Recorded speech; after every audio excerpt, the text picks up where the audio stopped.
Hello, beautiful ones. So today we are going to enjoy our legs, and they're really enabling and empowering, aren't they? They take us out into the world to explore, discover our source of locomotion, moving us in and through the world, having qualities of vigor and robustness, but also helping us to stand firm, steadfast. Having someone close to me who really cannot walk, I see how this ripples out and affects their whole life, including their mental health. So it reminds me to enjoy my legs, to use them, and to keep them strong. So you won't need any props today, beautiful ones. I'll see you on the mat. Okay, beautiful ones. So today we're going to start a little differently. We'll start on our bellies. So let's come down onto our front body in a prone position, legs out long behind us, elbows wide, stack the hands. And you're welcome to rest the forehead on the backs of the hands here. I'm going to keep my head a little lifted just so I can keep talking to you. And let's just bring our awareness down into the body and noticing the parts of your body that are in contact with the mat right now. The tops of the feet and the parts of the front of the leg meeting earth. Pelvis, belly, front ribs, front of the chest, elbows and forearms. All of us meeting the earth in our own unique way, actually, creating a unique imprint of the body on the mat. And you're welcome to keep the forehead on the backs of the hands, or just slightly lift the head and softly gaze forward onto the mat or the floor in front of your hands, just whatever's comfortable for you. And we'll start by awakening the muscles through the back of the leg and the hip. So without pressing the belly, the front ribs, or your hip points, the front of your pelvis, any more into the mat than they already are, let's raise and reach the right leg long, and let the focus be on actually having the leg reaching long and back away from you rather than lifting it high. Not pressing the belly, the hip points, the front ribs down into the mat any more than they were when you had the leg on the mat. So that way we really use the muscles of the leg to lift the leg rather than the lower back. And next exhale, let's lower the right leg. And same thing second side with that same exquisite mindfulness, raising and reaching the left leg up and away. Thinking long and strong. And then we'll gently lower left leg. And now let's zip the legs together and allow the inner heels and the base of the big toes to meet. So the soles of the feet aren't coming together. It's the inseams of the feet. Inner heel, base of big toe. We'll reach the arms back alongside the body, palms facing down, and lift the chest, float the legs, float the arms, Shalabhasana, locust pose. Just one breath here. And on the next exhalation, we'll release legs down, hands alongside the chest, press to all fours, tuck the toes under, lift the hips up and back, and we'll come into our first downward dog. So just a moment to arrive here in your down dog. And what's wonderful about down dog is that as we we look back, we can see our legs. So holding your legs in the light of your vision right now. And we'll come all the way up onto the balls of the feet, lift the heels, and see if you can gaze softly towards your thighs, even if that means you need to tuck the chin a little more, and firm the thigh muscles. Firm the muscles above the knees as you lift the hips up and back. And then you might keep the heels lifted, stay on the balls of the feet, and just bend deeply through the knees and re-straighten and start to pulse through the legs a little, repeating this, getting a sense of all the vigor and the strength and the spring-like quality that our legs have. And the next time the legs are straight, allow the heels to drop a moment, and let's walk our feet forward to our hands, and we'll come into a standing forward fold at the top of the mat.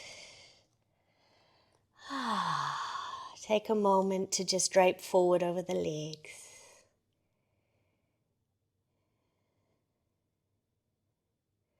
And next, in breath, bend the knees, sit the hips back and down, bring the hands to heart center here. And let this be a really light Utkatasana. Doesn't need to be low and heavy for now. Reach the arms, take another inhale, and we'll exhale, fold forward. Let's repeat that again. Inhale, bend the knees, sit the hips back and down, reach the arms. Exhale, fold. One more. Inhale, bend the knees, hips back and down, lift the torso, reach the arms. Utkatasana. Exhale, fold. And this time as we inhale, strong legs will rise. Reach the arms up overhead. And exhale, hands to heart center. So we'll move through a couple of half salutations just to get the breath flowing a little bit with the movement, using our Utkatasana chair pose as well. So here we go, feet pressed down, firm the legs, inhale, reach the arms up overhead, exhale, bow forward over the legs. Hands to shins, inhale, lift the chest, lengthen the spine as the tops of the thighs reach back, and then exhale, fold again. Bend the knees, sit the hips back and down, reach the arms, Utkatasana chair pose. Exhale, fold. Inhale, press the feet down, rise all the way up, reach the arms and firm the buttocks at the top of the inhale. And exhale, hands to heart center. One more like that. Inhale, reach up. And exhale, bow forward. Inhale, halfway lift. Exhale, fold. Inhale, bend the knees, lower the hips back and down, reach the arms, chair pose. Exhale, fold forward over the legs again. Inhale, rise to stand. Reach up through the hands. Exhale, hands back in front of the heart. So let's build on this now, adding a few more standing poses. Inhale, reach the arms up. Exhale, fold forward. Inhale, halfway lift. Exhale, fold. Back to chair pose. Inhale, bend the knees, hips back and down, reach the arms. And now as you exhale, hands to heart center. Start to pour the weight down through the left leg into the left foot. Pick up the right foot, lean forward, step the right foot back through space and arrive in a crescent lunge. So if it's available for you today, and acknowledging that with some of us with tender knees, this won't be possible, bend the back knee until it's just hovering up off your yoga mat. And there's a lovely upright quality here, head above the pelvis. Bring your right hand to your right buttock. See if you can feel those muscles, those big, strong muscles that propel us forward in space, firm beneath your hands. Beautiful. Bring the hands back to heart center. Keep pressing the mat away with the feet. Take one more inhale here. And then as you exhale, lean forward, step forward, arrive back in Utkatasana, chair pose. Inhale, reach the arms once again. And exhale, fold. We'll rise up, inhale, rise to stand, Urdhva Hastasana. Exhale, arrive in Tadasana. Second side, here we go. Inhale, breathe in, reach up through the arms. Breathe out, bow over your legs. Inhale, feet press down, strong legs halfway. And exhale, fold again over the legs. Inhale, Utkatasana, chair pose. Bend the knees, reach the arms. And now second side. Exhale, hands to heart. Pour the weight into the right leg and the right foot. Pick up the left foot. Keep that right knee bent. Lean forward. Take your time. The slower the transition, the more we build strength in the legs. And step back. Arrive in the lunge. Find the balance. Acknowledge all the strength and vigor and tenaciousness that is already there in your legs. You have those qualities. And maybe soften the back knee. Lower the back knee till it feels as though it's just hovering up off the mat. This time, left hand comes back to the back of your left hip. And see if you can engage the muscles beneath the hands. And it's okay if you find that difficult. We're just starting to create that pathway again.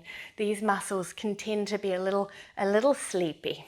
So just doing the best that you can with that. Keeping that. Hands back to heart center. Just one more in-breath. Feet pressing the mat away. And then as we exhale, lean forward, step back into chair pose. Wow. Reach the arms, inhale, and exhale, fold. Rise to stand, sweep the arms up overhead, and exhale, hands to heart center. Relax the arms. Let's turn to the long edge of the mat. Step our feet out wide. And we'll turn our toes out a little.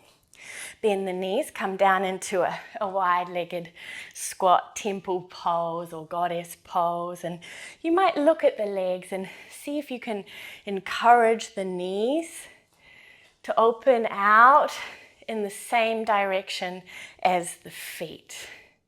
Hands to heart center. So we'll play with oscillating here from temple pose or goddess pose into a warrior two with our intention and the emphasis being on staying low in the legs. Keeping the hands to prayer. When you're ready, stay low, but start to reach the left heel back, turn the left toes in, right toes turn forward, reach the arms, warrior two. Hands to heart center, stay low, pivot on the feet, and return back to your wide-legged squat. Let's go to the left side. So reaching back through the right leg, right toes turn in, left toes forward, arms reach wide. Hands to heart center, pivot on the feet, bend both knees, arrive back and wide-legged squat. Let's do one more to each side. Warrior two, right toes forward. Knowing that shaking and fatigue is a sign of aliveness and also remembering impermanence. Hands to heart. Back into temple pose, firm, steadfast through the legs and through the mind. One more, warrior two, left toes forward, right toes in, arms reach wide, shoulder height. Last time, back to your wide-legged squat. Pivot on the feet, toes turn out a little, knees travel in the same direction as the toes. For the last breath, you might sit down just a little deeper. And then let's stand up, turn the toes in, hands to the outer hips. And let's river the hands down the outer thighs and the outer leg as we fold all the way forward. We'll take a couple of breaths here in a wide-legged standing forward fold, not needing it to be in any particular way. You might have a softness through the knees if you feel a little tighter through the legs today. And you might keep the hands resting somewhere on the outer legs, acknowledging the legs with the touch of the hands. Easy breath. Inviting the steadiness and the stability of those qualities of steadiness and stability of the legs into the breath too. Steady breath. Stable, even breath. We'll bring the hands under the shoulders, lift the chest a little. And you might heel toe the feet in toward one another or bend the knees and hop the feet hip width distance. Let's come into a squat and make our way so that we're kneeling on the mat. And we'll stand up on our shins. Knees hip width distance. Toes can be tucked or untucked here, so just finding what's comfortable for you. Bring your hands to the back of the hip again where your glutes are, onto the buttock, and just feel a firming of those muscles beneath your hands. So there's an engagement there as best you can today. Sometimes this is just a little bit of a work in progress and doesn't all come online at once in one practice. Keeping the firmness of the glutes and a lengthening of the top rim of your buttock down towards the mat. Bring your hands to your thighs. And we're just going to hinge back. There's no back bend today. We're just hinging back past the knees. So when you're ready, hinge back. Muscles in the back of the hip, back of the thigh working strongly in a shortened position. Muscles through the front of the hip and thigh working in a lengthened position. And to come out, press the floor away through the feet and the shins and rise up and sit the hips back on the heels. Wonderful. So let's make our way down now onto our backs. Knees bent, soles of feet to the mat. Have your feet a little wider than the hips today rather than hip width distance. And as we come down, we're setting up for a bridge pose. So feet a little wider than the hips and reach the arms up overhead. Backs of hands resting on the mat and hands shoulder width or a little wider if that's more comfortable for the upper body. Anchoring through the feet, taking in breath and allow the breath to move down into the body. The belly might swell on the in-breath. And as you exhale, gently press the lower back down into the mat. Curl the tail up off the mat, pelvis tilts backwards, and take each little segment of the spine up off the mat, piece by piece, vertebra by vertebra, until you're in a bridge pose with the hips lifted and the back of the heart staying down on the mat today.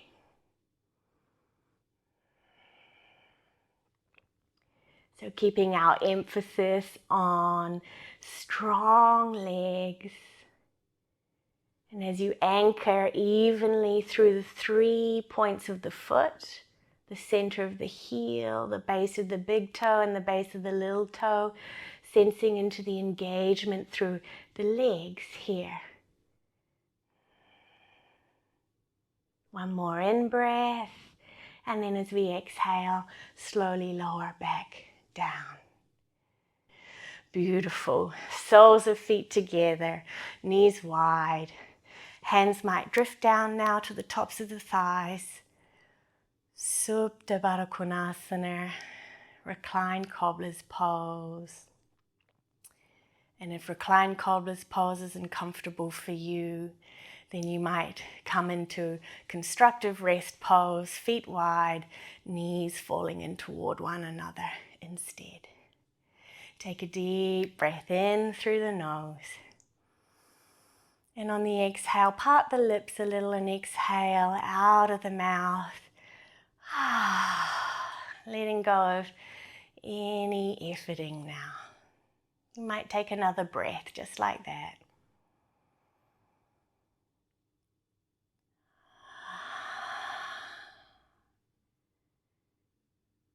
Taking a few moments to allow the legs to be still and weighted, acknowledging all the places and the people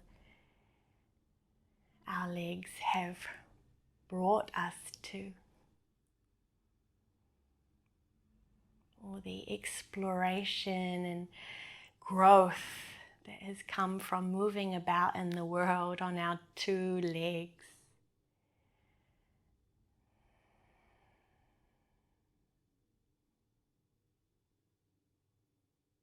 And you might choose to stay here or one leg at a time, reach the legs long. Allow the hands to rest alongside the body. Maybe you waggle the legs if the legs are long, toes in and out a few times before you just let them release.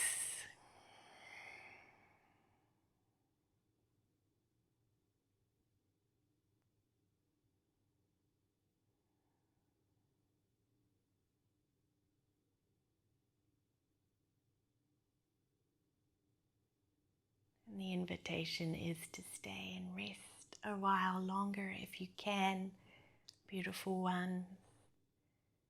Thank you for sharing your practice, and I look forward to practicing with you next time. Peace, peace, peace.